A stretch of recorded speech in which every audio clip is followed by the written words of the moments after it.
Alors en fait ici le maçon il a un rôle central en fait. On est au cœur du château, on n'a pas de loge, nous on travaille vraiment sur les maçonneries, c'est-à-dire sur le chantier, donc au cœur du chantier, sur le château. Ici les maçons vont aller équarrir des pierres, donc préparer des pierres en carrière, on va aller préparer la gâchée, c'est-à-dire le mortier, on va rassembler tout au pied de notre tour, tout monter à l'aide de notre engin de levage, la cage à écureuil, d'accord. Et une fois que tout est sur le poste de travail, on va commencer à travailler.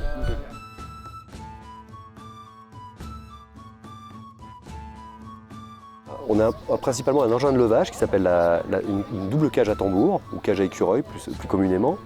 Avec celle-ci, à 2 personnes, on peut lever jusqu'à 500 kg à la levée. Ce n'est pas trop violent comme effort, hein. Imaginez-vous un escalier à vis, 7 à 8 étages. Voilà, vous arrivez là-haut. Si vous êtes synchrone, aucun souci. Si vous êtes asynchrone, ça va être un peu plus compliqué.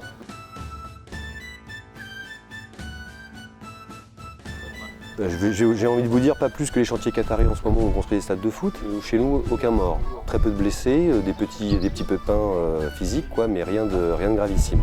On fait très attention à nous et on travaille dans de bonnes conditions. Alors moi, j'ai 2 ans et demi d'ancienneté. Voilà. Et donc, pour vous donner un ordre d'idée, quand je suis arrivé, sur l'ensemble de la courtine que vous avez ici, cette courtine était à 1,50 m du sol.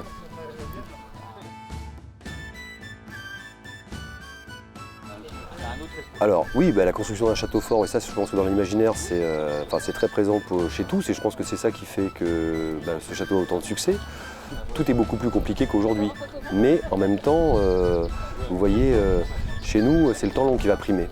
J'entends par là par exemple, prenez l'exemple de notre chantier, on travaille sous forme de saison, d'accord, comme ce qui pouvait se passer à l'époque. On va compresser 12 mois de travaux classiques en 7 mois. Donc en fait, voilà, en 7 mois, vous avez une mission, réaliser par exemple une voûte à croisée d'ogive. En fait, nous avons réalisé cette voûte à croisée d'ogive, donc la 6e, il y a 2 ans. La voûte sur laquelle vous vous trouvez là, l'année dernière, et cette année, en fait, on va réunir cet entre-deux tours. Là, vous êtes dans ce que l'on appelle la porterie, c'est-à-dire l'entrée principale du château. Et par exemple, là, juste sous vos pieds, ici, vous avez cette petite gouttière qui va réceptionner la herse. D'accord? Donc une herse qui va coulisser ici. Cette petite pierre que vous avez là, c'est ce qu'on appelle une crapaudine. Celle-ci, elle va réceptionner le gonds de la porte. Un double battant qui va venir fermer ici.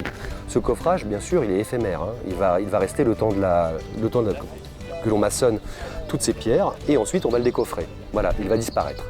Okay, et donc là, une fois que cet entre-deux tours, donc nous cette année, voilà, on va remonter toute cette partie-là pour arriver au niveau de la courtine qui est derrière moi.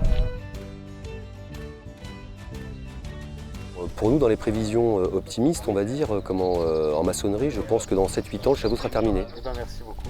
C'est cool.